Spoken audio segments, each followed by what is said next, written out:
You're listening to Exploring Boys Education, a monthly podcast produced by the International Boys Schools Coalition, in which we delve into and examine current issues affecting boys, teachers of boys, and boys' schools. I am Bruce Collins. This episode heralds Season 3 of Exploring Boys Education.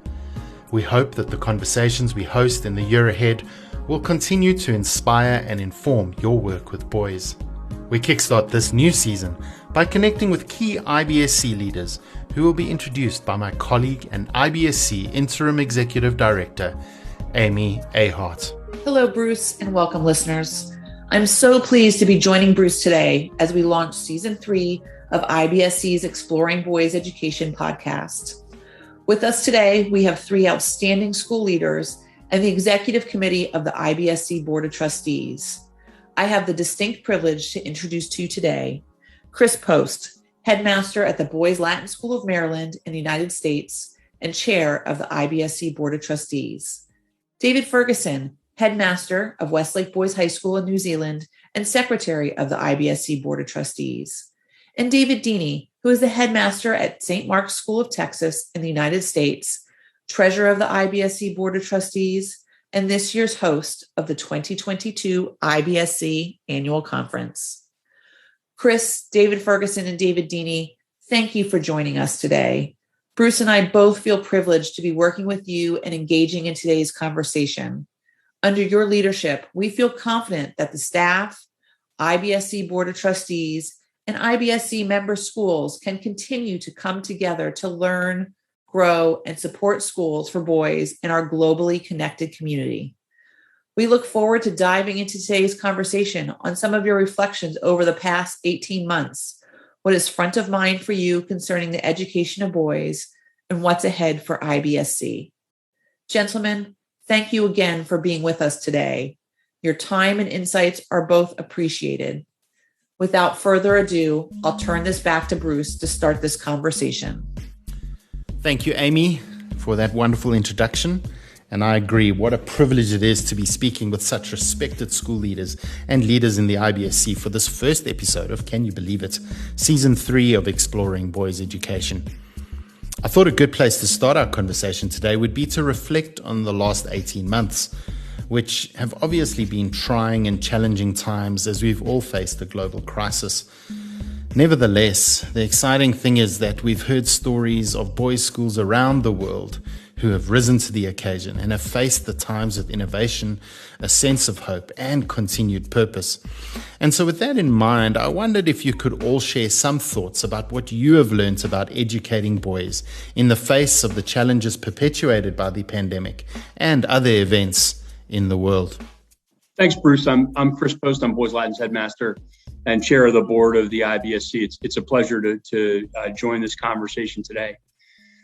I've often said that the education of boys and the formation of young men has never been more important, and I think the last 18 to 24 months have really highlighted that for us here locally, nationally, and internationally as well.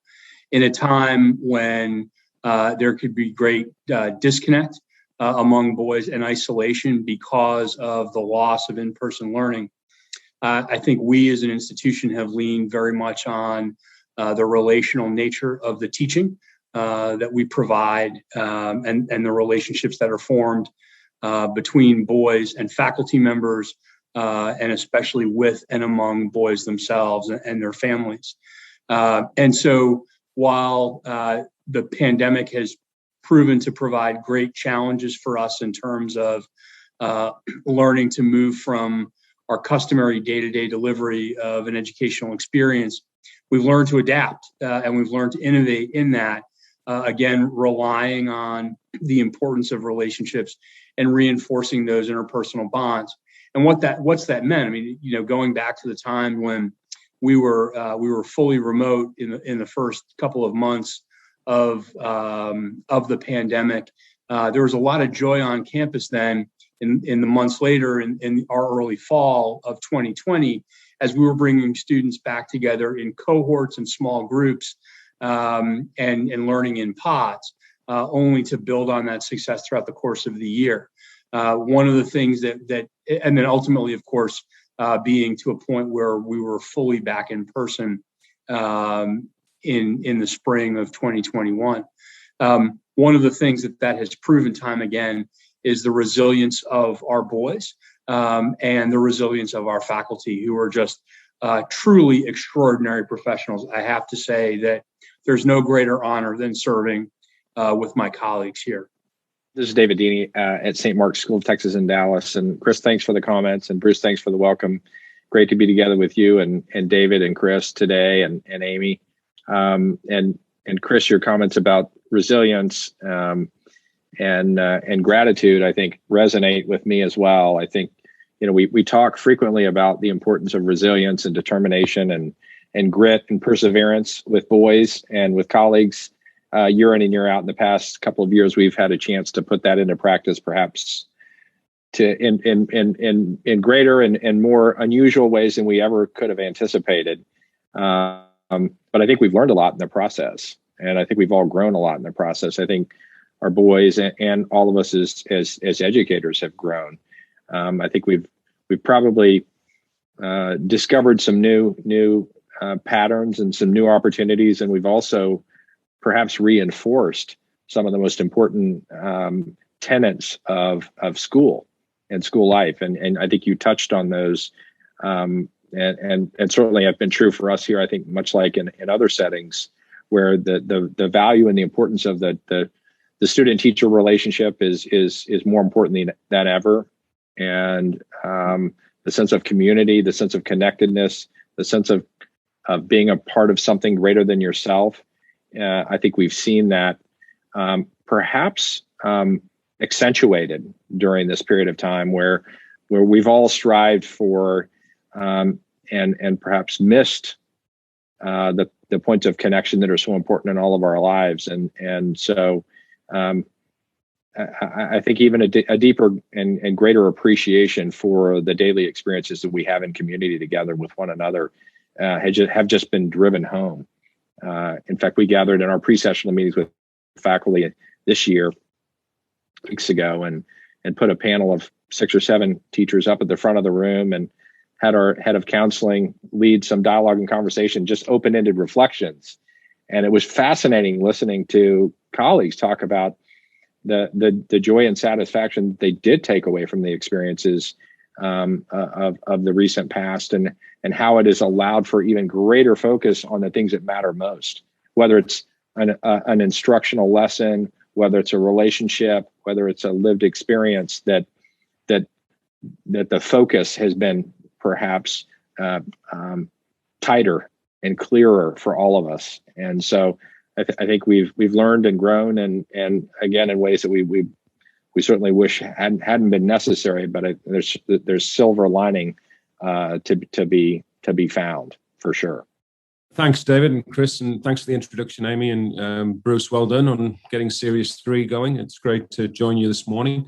So kia ora and hello from New Zealand. David Ferguson here from Westlake Boys in Auckland.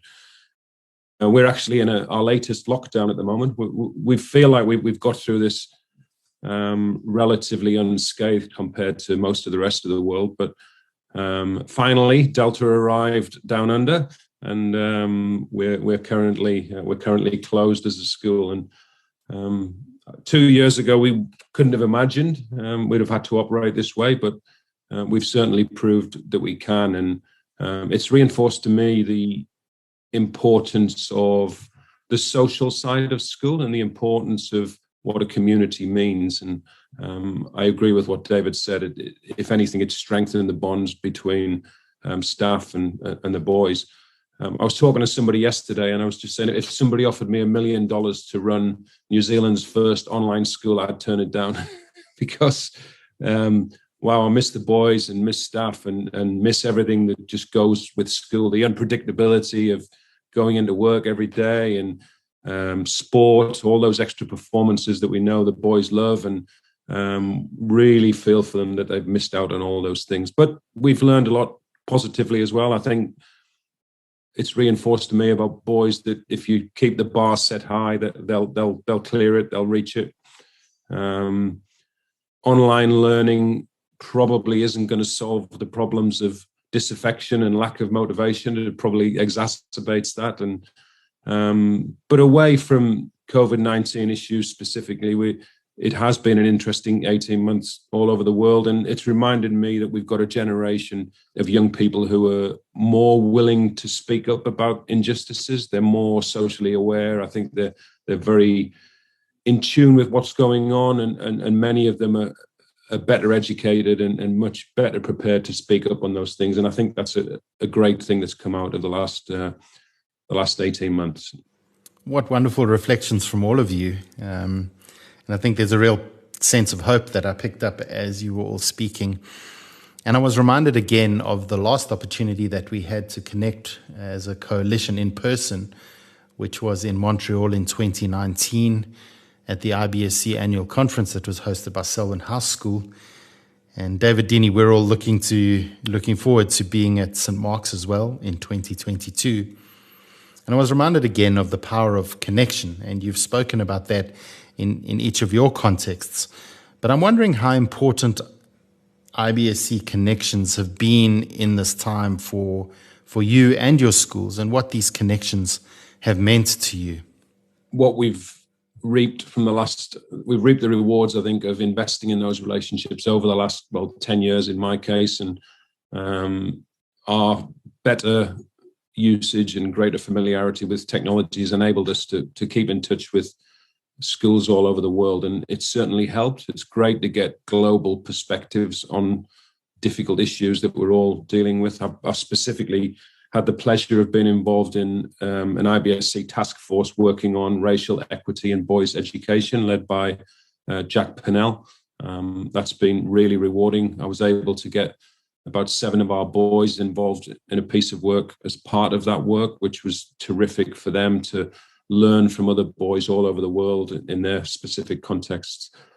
So it's, if anything for me, just reinforced the importance of the IBSC, and I just feel so grateful to be part of it. Bruce, you've done an amazing job with the professional development offerings that you've put on place with Amy there, and I've been lucky enough to be part of a couple of those pieces of work as well. So it's enabled the IBSC, I guess, to look at different ways of operating, and I'm sure we'll be a better organization from having to go through what we've had to over the last 18 months. Yeah, I agree, David, completely. And in some ways, in some unusual ways, I feel like we've relied on the connections and the relationships that have been forged through IBSC far more than ever before. And the phone calls and the interactions and the shared experiences and the lessons learned from one another and the openness and the collegiality that is so important to the coalition. Those powerful relationships have been, I think, on full display for all of us, and I think we've yielded great insight from one another and encouragement. And when we need it, to be able to call a friend, and whether it's on the other side of the world or the other side of the country, it's been invaluable, absolutely invaluable. And while we've missed being together in person and are eager to do that, and we're certainly excited to have the conference here next summer, and I know David's excited about having us all down to Auckland in 23. We can't wait. Being connected. Just like our boys need connection, our teachers need connection, we need, as schools need connection globally. And it, in many ways, is a reminder of how how small the world is and how interconnected we all are. And I think we've seen that time and time again. So I think it's certainly in our case, we've relied heavily on the relationships. I've relied heavily on my friendships and relationships across the coalition. And have lifted us up time and again throughout the course of the past couple of years. I couldn't agree more with both of your comments, David and David. I think about this notion of connection, institution to institution within the coalition, school person to school person within our schools, whether those are regionally affiliated or they're internationally affiliated, and then especially what that means for our boys. There was an article that appeared in the Wall Street Journal just this week around the lack of persistence of boys in college on the heels of the growing decline of boys and men entering college. And I can't help but wonder what kind of positive impact our institutions can have in helping to build habits and skills where boys can be more resilient and can persist further and better in college and of course in life beyond. And I think that the IBSC has created a wonderful forum for us to be able to try out some of those things. David, you mentioned just the extraordinary work of our task force under the leadership of Jack Pinnell. The international conversation that occurred with and among our boys, I think, is eye-opening. And I think that also is an important example of the kinds of things that the IBSC can provide for our member schools and for our boys specifically under the guidance of us as leaders. The last thing I want to touch on is again, just hats off to Bruce and to Amy and the rest of the team in providing, I think, just a year of really rich and rewarding professional development opportunities for our member schools. I had the opportunity to participate in a leadership program that was led by two former IBSC board chairs and great boys school heads, Rick Melvoin and Vance Wilson. We're looking forward to hopefully offering something like that again for others within member schools. I think that the virtual conferences, both in 2020 and in 2021, offered really rich and interesting sessions and provided a forum through which we could all continue to engage. And quite honestly, being in a Zoom session at 2:00 in the morning on the East Coast of the United States while our friends down under are just in the midst of their day, well, it's a different kind of a connection, but an awfully good one. It's not like Montreal, nor what Texas will offer us in 22. Absolutely. And we are all looking forward to being back together again in person, I know. Chris, you mentioned the resilience or the challenge that boys are facing regarding resilience. And, as you mentioned that, and others alluded to some of the other things that are important in terms of educating boys, I wanted to ask, in this juncture of history where we are right now, what are some of the things that are front of mind for you all concerning the education of boys as we look forward to the future? For the three of us who've had the good fortune to be involved with the coalition for many years, I think we all recognize some of the pressures, including what you just referred to, Chris, the article that was in the Wall Street. I saw that as well. And the numbers are pretty staggering. When you see that the proportionate scenario that we're looking at where boys are falling further and further behind, just in terms of college enrollments across the U.S. is pretty breathtaking.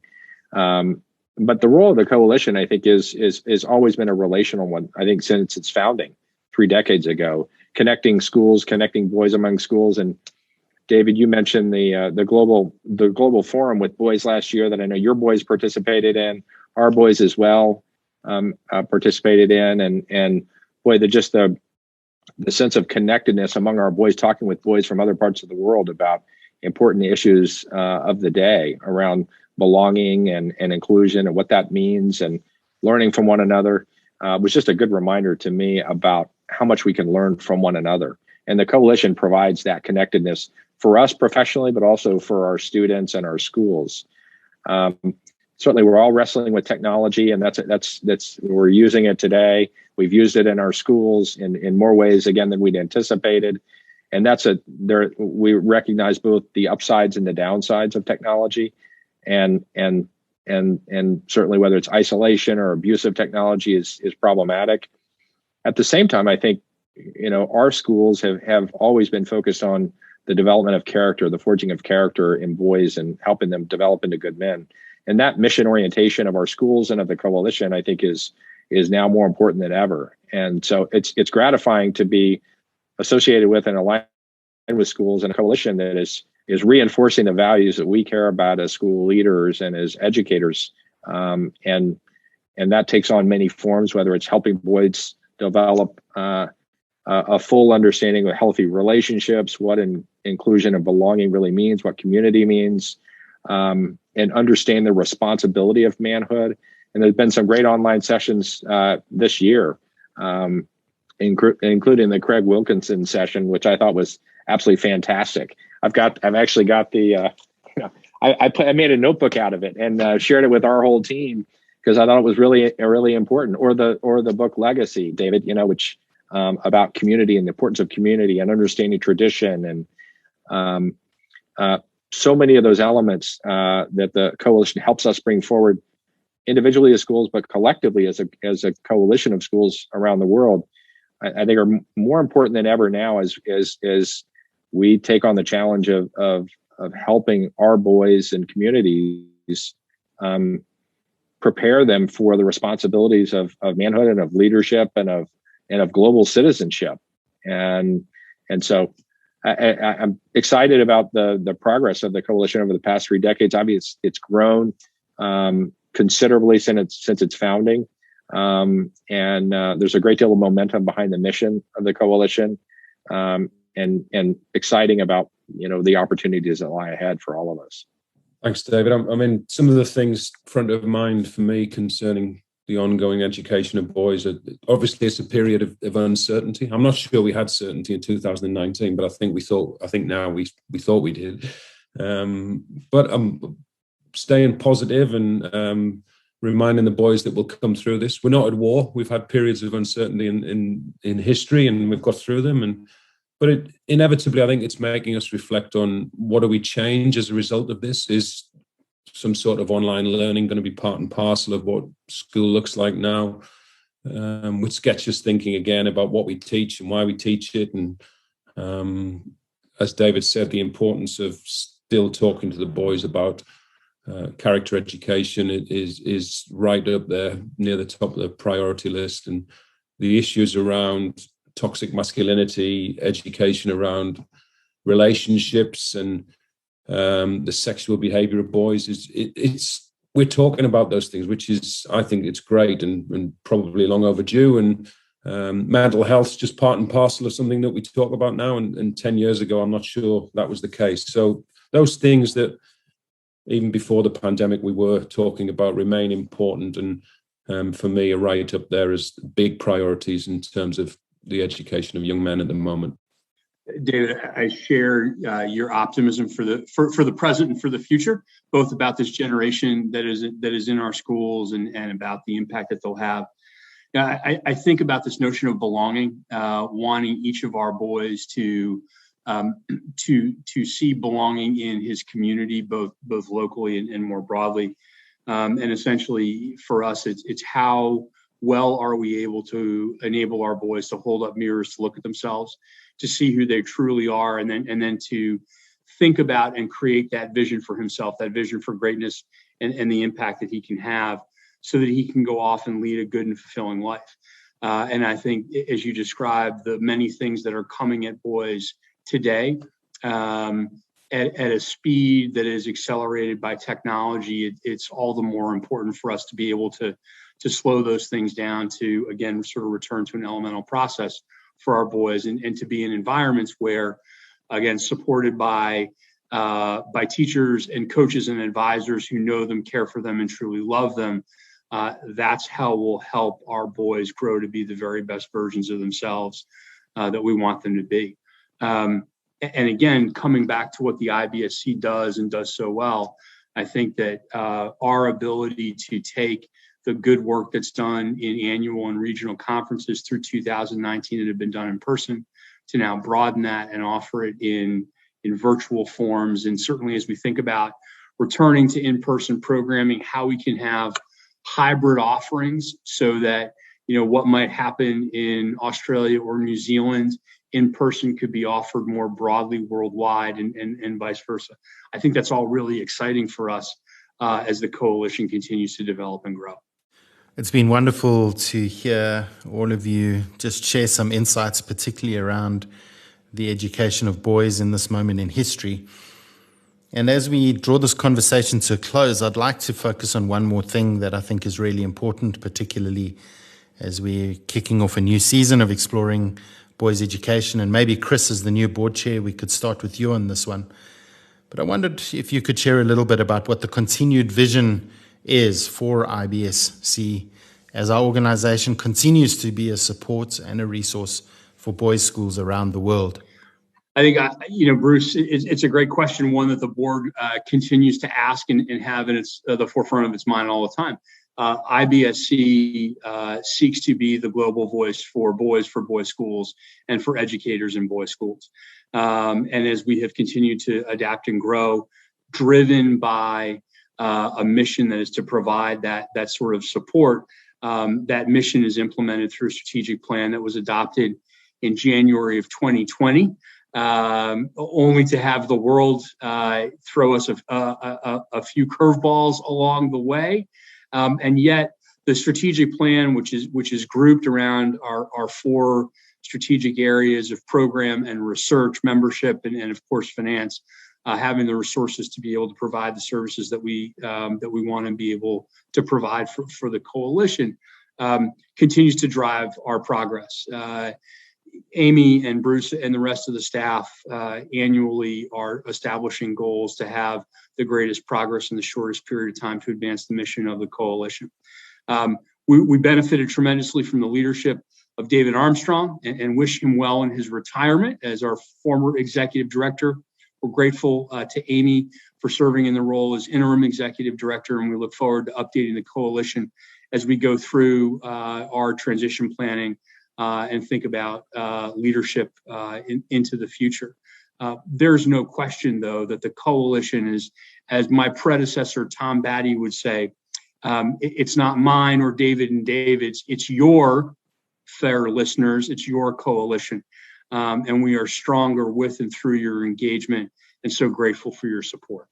I think all great points, and grateful to Chris for his leadership and to other fellow trustees for their good work, and as Chris said, to David, who's led us up to this point, and Amy, our whole team at the IBSC, and Tom Batty, who preceded Chris.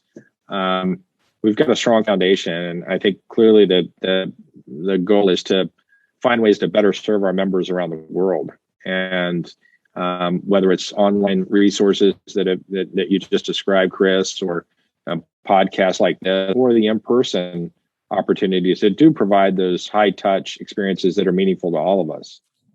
Yeah, I think we've added value to the IBSC over the last 18 months. We've learned a lot, and it'll just make the organization even better. As Chris and David have said, we know it's reinforced connections more important than ever, and we found new ways to do it, but nothing beats being in person. And I can't wait for our next gathering, wherever it is and whenever it is. And as Chris concluded, all of us are more important than any of us. And it's definitely reminded us over the last year or so. It brought that home to me again, definitely. Well, I must say, it's been a privilege to be a fly on the wall, so to speak, as you have all engaged in this conversation. And I'm sure our listeners will agree that the insights all of you have shared are thought-provoking and will resonate in the months ahead. So to you, Chris Post, David Denny, and David Ferguson, thank you so much for spending this time with us, and also for playing such crucial roles in the future of IBSC and its work. Reflecting on the conversation to which you've just listened, several things resonated with me when considering the education of boys. Firstly, the importance in the life of any boys' school of relationships, of connections, of community, because as we all know, belonging truly matters. Moreover, the power of gratitude and hope also struck me as important, particularly in the times we're living in. In addition, I was reminded of the opportunities we've all had to develop new patterns and to pursue new opportunities. And I'm sure you'll agree with me too, that the gift of global perspectives, even in this episode from our guests, that comes with being part of IBSC is one that simply keeps on giving. So I'd like to thank you so much for listening today, this first episode of Season 3. But before we conclude, I'd like to highlight some of the PD opportunities that are on the horizon for IBSC members. On September 20th and 21st, we're hosting a free webinar with Dr. Alison Clark-Wilson to learn about the recent IBSC commissioned report, Building Learning Relationships Through the Use of Technology. So sign up soon to secure your spot. Then, on September 26th and October 6th, we're hosting a 2-part online program with Andrew Reiner, the author of Better Boys, Better Men, called Better Boys, Better Men, after his book, which will, based on his extensive research and work on masculinity, focus on the development of a new masculinity. Don't miss this opportunity. Also, we have 3 Ideas Lab programs launching in October, one for teachers of color in South African boys' schools, another for heads of school in North America, and a third for school librarians. There will be more Ideas Labs that will be launched later in the year, so look out for those. For more information about these PD offerings and our October online classes, please visit www.theibsc.org. And just a reminder that for some of these programs, places are limited, so head there and sign up today. That's all for now. Until we connect again on our next episode, keep safe and well.